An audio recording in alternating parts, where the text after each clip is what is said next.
ओम सुमुखश्चैकदन्तश्च कपिलो गजकर्णकः लम्बोदरश्च विघ्नो विघ्ननाशो विनायकः धूम्रकेतुर्गणाध्यक्षो बालचन्द्रो गजानन द्वादशेतानि नामानि या पठे शृणुयादपि सर्वमंगल मांगल्ये शिवे सर्वार्थसाधिके शरण्ये त्र्यंबके गौरी नारायणी नमोस्तुते। नमस्कार, स्वागत है आपका आचार्य वाणी में। मैं आचार्य डॉक्टर विक्रमादित्य आपके साथ हूँ। आज का विषय है सिंह राशि वालों के लिए अप्रैल के अंत में ग्रहों का योगायोग किस प्रकार का बन रहा है। देखिए, सिंह राशि वालों, आपकी राशि के दृष्टिकोण से यदि देखा जाए तो यह समय आपके लिए कई प्रकार से बड़ा अच्छा समय बनता दिखाई दे रहा है। आपके अकेले एक ही ग्रह बृहस्पति महाराज आपके लिए कई प्रकार से रास्ते बनाते दिखाई देंगे और कई इन अप्रैल के अंतिम भाग में कई ग्रहों के साथ बड़ा शुभ योग उनका बनता दिखाई दे रहा है, जो आपके लिए कई प्रकार के उन्नति के रास्ते खोलेंगे। कई बार बहुत सारे रास्ते बनाएंगे। उस समय में यदि आप सही समय का उपयोग करते हुए कार्य कर लें तो वो आपके कई दिनों की मेहनत को एकदम सफलता की तरफ ले जा सकते हैं। लेकिन शनि महाराज जो आपकी राशि में बैठे हुए हैं इस वक्त ऐसी जगह पर, जो खेल खेल रहे हैं, ढैया चल रही है जिनकी, वो आपको लगातार पीछे खींचते चले जा रहे हैं। वो आपके आगे बढ़ने की गति को रुकावट के साथ उत्पन्न करते दिखाई दे रहे हैं। राहु के साथ उनका बल और बढ़ गया है।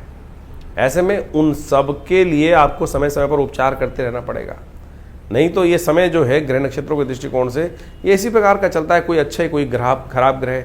और हम ज्योतिष के दृष्टिकोण से समझ सकते हैं कहाँ हमारे लिए कौन से अच्छी अपॉर्चुनिटीज आ रही है, कहाँ हमारे लिए थोड़े ग्रह वीक हैं, कब हमको जैसे कछुआ होता है, कब हमको उस मान से बाहर निकल कर आना है और कब हमको अपने आप को छुपा लेना है। यही समय की पहचान ज्योतिष जो देता है वो आपको कई मामलों में बहुत अच्छे से रास्ता बना के दे सकता है। हर समय आप तैयार नहीं रह सकते, हर समय आप अलर्ट रहे, ऐसा हो नहीं सकता है। लेकिन कब समय खराब है, कब आपको ध्यान रखना है, वो सब चीज़ ज्योतिष के दृष्टिकोण से आपको समय समय पता चलती रहती है। सबसे पहले बात कर लेते हैं 21 अप्रैल की, मंगलवार का दिन है। ग्रह नक्षत्रों के दृष्टिकोण से समझे उस दिन अष्टमी तिथि है और चंद्रमा आपकी राशि के दृष्टिकोण से छठे भाव में विद्यमान है, बृहस्पति से दृष्ट है। ये थोड़ा सा आपके लिए डामाडोल मामला दिखाई देता है। सिंह राशि वालों को समझना चाहिए, देखिए सब कुछ अच्छा है लेकिन स्वास्थ्य के मामले में ये दोनों ग्रह कहीं ना कहीं आपके लिए नुकसान बनाने को तैयार बैठे हुए हैं। तो आप बहुत ज़्यादा वरी ना करें, बहुत ज़्यादा चिंता ना करें, छोटी छोटी बातों पे अपने एग्रेशन को ना बढ़ाएं। इस बात का ध्यान रखते हुए कार्य करेंगे तो अच्छा रहेगा। भाग्य से सब कार्य ठीक होंगे, ये बात ध्यान रख लीजिए। दिन थोड़े इधर हो सकते हैं। इस वक्त सूर्य आपकी राशि के दृष्टिकोण से आपकी राशि के स्वामी भाग्य में बैठे हैं, फिर क्यों चिंता कर रहे हैं।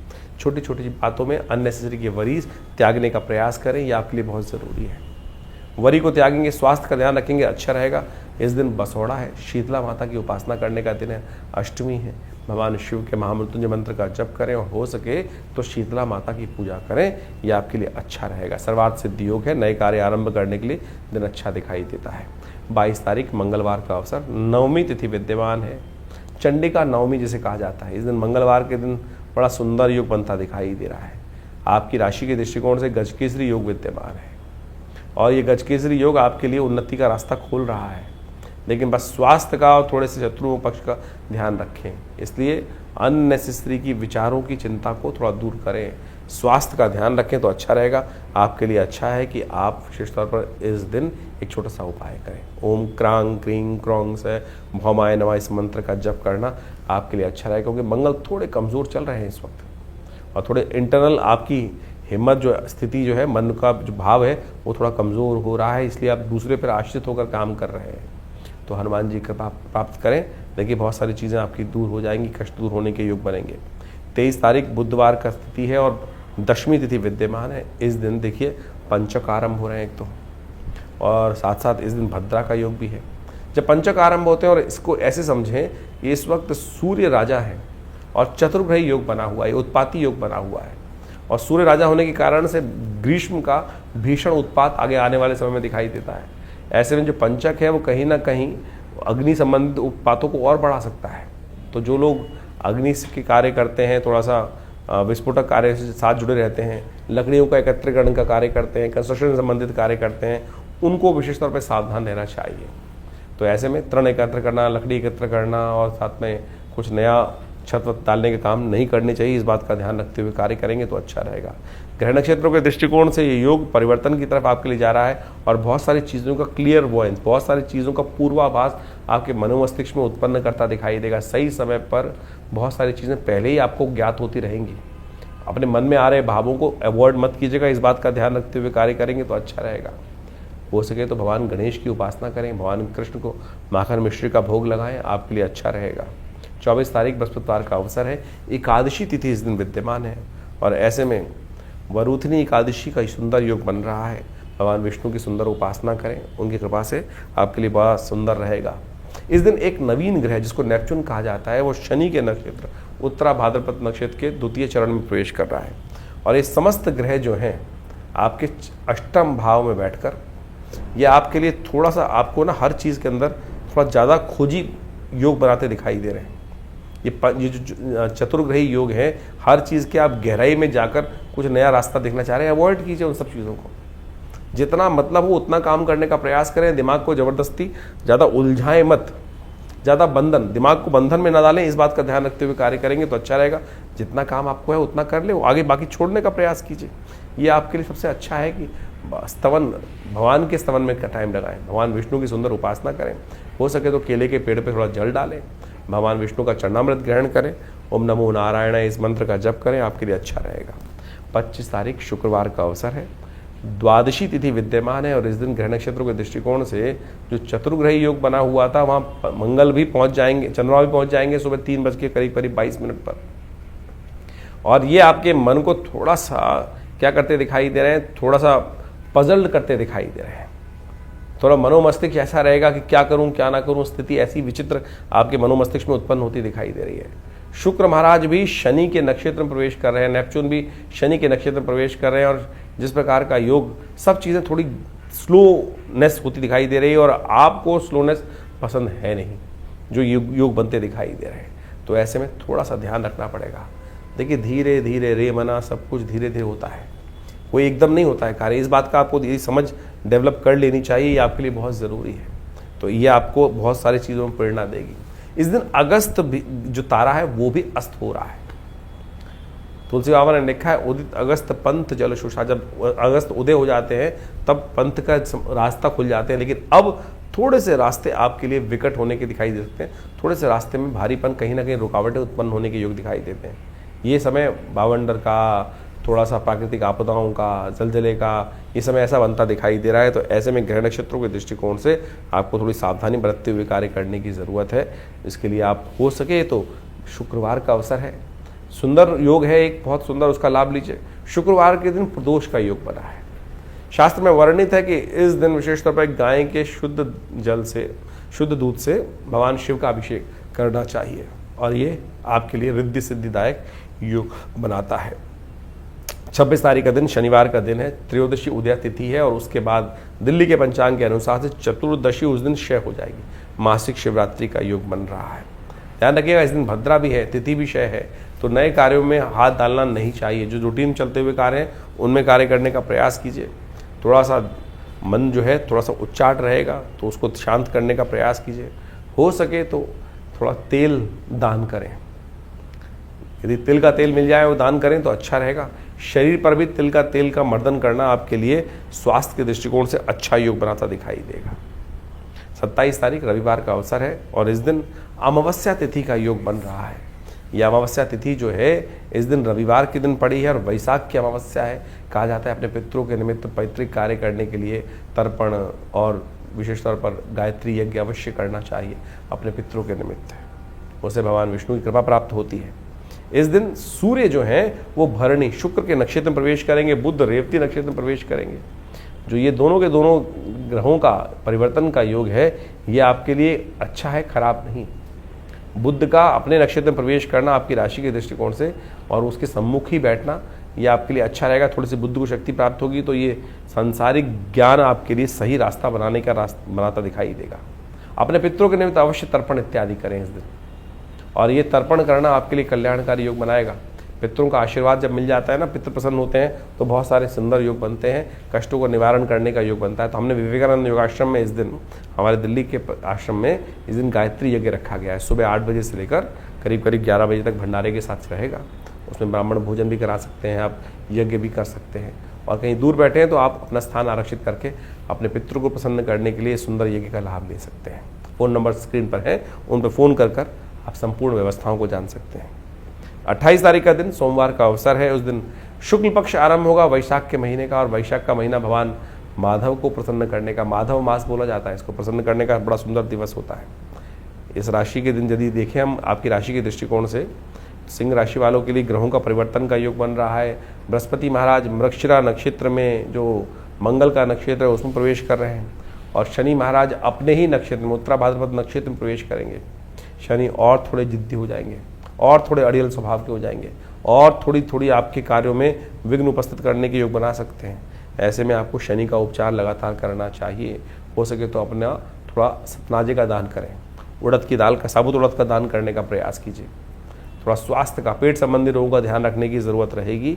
ऐसे में आपके लिए शनि महाराज थोड़ा आलस्य का प्रवृत्ति भी उत्पन्न कर सकते हैं, तो ये सब उपाय करेंगे तो अच्छा रहेगा आपके लिए। 29 तारीख मंगलवार का दिवस है, द्वितीया तिथि विद्यमान है। इस दिन परशुराम जयंती का योग है, और भगवान परशुराम हमारे यहाँ अष्ट चिरंजीवी के अंतर्गत कहे गए हैं।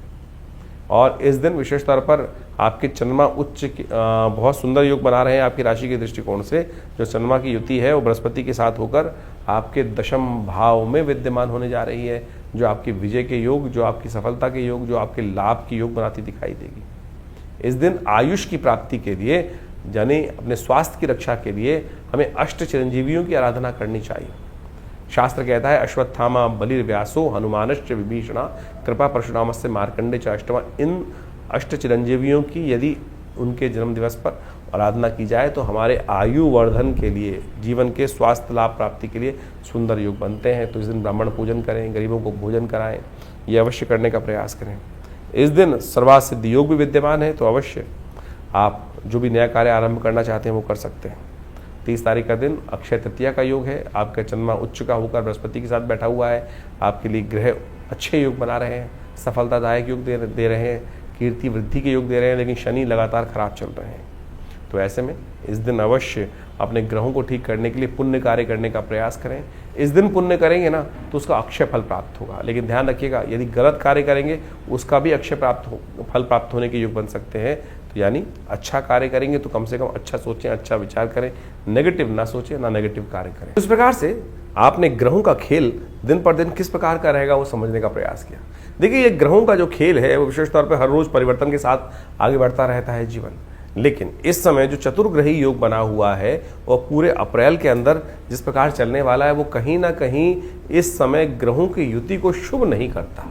और ये चतुर्ग्रही योग जो है वो कई बार जब भी जन्मपद विशेष तौर पर गोचर में बनता है तो वो संसार के अंदर कुछ ना कुछ अशांति, चाहे वो प्राकृतिक आपदाओं को उत्पन्न करने के योग बनाता है या विश्व में अशांति का वातावरण बनाता है। जनमानस में अशांति की तरफ प्रवृत्त करने के लिए बहुत सारे उपद्रवी तत्व जो हैं वो प्रेरित करते रहते हैं लोगों को अपने स्वांता सुखाई। संसार में लोग अपने स्वार्थ के लिए पता नहीं कहाँ कहाँ किस किस प्रकार से किन किन के जीवन को बर्बाद करने का प्रयास करते हैं, और ये आज से नहीं अनादिकाल चलता रहा है। और इन्हीं सब चीज़ों को समझकर ज्योतिष के आचार्यों ने इन योगों को समझते हुए इन चीज़ों को लिखा, बताया कि किस प्रकार का योग चल रहा है। जैसे आप देख रहे हैं कि इस वक्त आपके राशि के दृष्टिकोण से हमने दिन पर दिन किस प्रकार का योग था वो तो समझाए, लेकिन ये भी समझने की आवश्यकता है कि विश्व के दृष्टिकोण से जो इस वक्त ग्रहों का योग है, चाहे वो शनि महाराज है, शुक्र है और राहु इत्यादि हैं, और साथ साथ बुध इत्यादि, इन चारों ग्रहों की युति जिस प्रकार से ग्रहों की बनी हुई है वो विश्व को कहीं ना कहीं अशांत करती है, और ये प्राकृतिक आपदाओं को भी लाती है, भूकंप इत्यादि।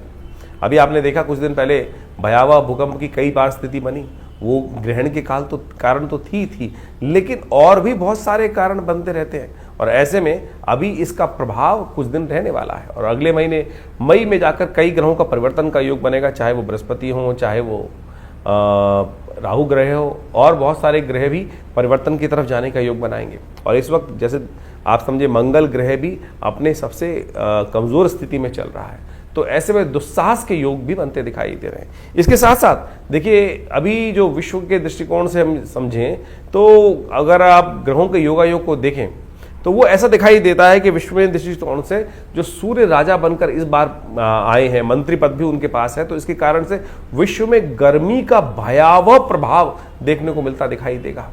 और गर्मी के भयावह प्रभाव के कारण से अग्निकांड, विस्फोटक योग, ये सब भी कहीं ना कहीं परेशान कर सकते हैं। तो हमको अपने जीवन को सही चलाने के लिए अपने ग्रहों को सही रूप से समझते हुए उपाय करने का प्रयास यथाउचित भाव से करना चाहिए। कई लोग विशेष तौर पर अपने ग्रहों को समझकर परेशान हो जाते हैं और कई बार गलत रास्ते पे चल देते हैं। देखिए, शास्त्र में तो सिद्धांत के तौर पे ग्रहों का उपचार बताया गया है। उपचार बड़ा सीधा साधा है, परमात्मा की आराधना करना और सबसे पहले समय को पहचानना कि समय क्या करवाने जा रहा है हमसे, हम किस प्रकार से अपने आप को रोक सकते हैं। यही सही दिशा निर्देश, सही गुरु का वाक्य, सही आशीर्वाद मिल जाए तो क्या होता है कि हम गलत तरफ जाने से बच जाते हैं। नहीं तो जीवन है, चलना है, ये धरा तो गोल ही है, चाहे इधर से जाओ चाहे इधर से जाओ, लेकिन सदगुरु की प्रेरणा होगी तो जो दिशा हमारे लिए उपयुक्त होगी वो हमको प्राप्त हो जाएगी। सही दिशा में हम कार्य करने शुरू कर देंगे, और नहीं तो फिर संसार में गोल चक्र तो है ही, एक लंबा रास्ता एक छोटा रास्ता है। तो इसलिए यदि अनुभव का लाभ लेते हुए हम जीवन में अपने सही मार्ग पर चलने का प्रयास करेंगे तो बहुत अच्छे से जीवन को बहुत बढ़िया तरीके से आगे बढ़ने का रास्ता बना सकते हैं। लेकिन लोभ एक ऐसी चीज है, और तो और साथ साथ हम अहंकारवश, लोभवश, मोहवश कई बार अपने जीवन को कष्ट में डाल देते हैं। देखिए, पुरानी कहावत है, आए थे हरि भजन को ओटन लगे कपास। हम लोक को सुधारने का प्रयास करें या परलोक को सुधारने का प्रयास करें तो इस बात को समझें, एक ही सुधरेगा। और हरि कृपा ऐसी है कि भगवान का यदि स्तमन करे तो लोक भी सुधर सकता है, परलोक भी सुधर सकता है। लेकिन संसार के माया के प्रपंच से अपने आप को दूर करते हुए कार्य करने का प्रयास करें। अभी आने वाले समय में बहुत सारे सुंदर उत्सव पड़ने वाले हैं। इन सब उत्सवों को हमारी भारतीय संस्कृति में हमारे ऋषि मुनियों ने सनातन पद्धति में हर रोज कोई उत्सव का सृजन किया। कारण क्या था? कारण यही था कि मनोमस्तिष्क फालतू के कामों से लगकर हटकर उस परमात्मा की स्तवन में अपने आप को लगा ले। तो वो क्या होता है कि बहुत सारे गलत रास्तों से व्यक्ति बच जाता है और कष्ट से भोगने से बच जाता है। लेकिन हमारे जीवन में जो कर्म का क्षेत्र है वो हर क्षण कुछ ना कुछ कर्म की तरफ हमको प्रेरित कर रहा है। कोशिशें करें, सदकर्म की तरफ प्रेरित करने का प्रयास करें अपने आप को, लोगों को। नहीं तो क्या होता है कि गलत कर्म की तरफ प्रेरित करोगे। कई बार हम अपने आश्रम में लोगों के जो यज्ञ इत्यादि होते हैं उसके बारे में बता देते हैं, तो कई लोग इस प्रकार से बोल देते हैं कि भैया आचार्य जी आश्रम का ऐड कर रहे हैं। देखो, ऐड करने की हमें ना तो कोई ज़रूरत, अगर यज्ञ इत्यादि आश्रम पे हो रहे हैं तो बताना चाहिए, लोगों को प्रेरित करना चाहिए। एक शराबी है, वो लोगों को प्रेरित करता है, आओ शराब के पार्टी में बैठो, और जुआ खेलने वाले कहते हैं जुए में खेलने का प्रयास करो। अगर हम सदकर्म कर रहे हैं और सदकर्म के बारे में लोगों को बता रहे हैं तो ये एडवर्टीजमेंट नहीं है, गलत की तरफ नहीं ले जा रहे। तो अगर आपको कई लोगों को, और आप एक बात और समझ लें कि आपके जीवन में हम कैसे समझें कि हम धर्म, हमारे अंदर अभी धर्म का उदय हो रहा है या अंत हो रहा है। धर्म की बात सुनकर यदि किसी व्यक्ति को कहीं ना कहीं मन में क्रोध आने लगे, गुस्सा आने लगे, तो समझ लो कहीं ना कहीं पाप प्रवृत्ति अभी जीवन में कहीं ना कहीं परेशान करने के आगे योग बना रही है। तो इसलिए अपनी भावना को पवित्र रखें। तो हमने जो जो आपके संबंध बातें रखी हैं, जो जो जो उत्सव होते हैं आश्रम के बारे में, वो सब अवगत कराते रहते हैं। कोशिश ये करें आप भी अपने जीवन को, अपने बच्चों को, अपने परिवार वालों को, लोगों को, मित्रों को सही दिशा में डालने का प्रयास करें।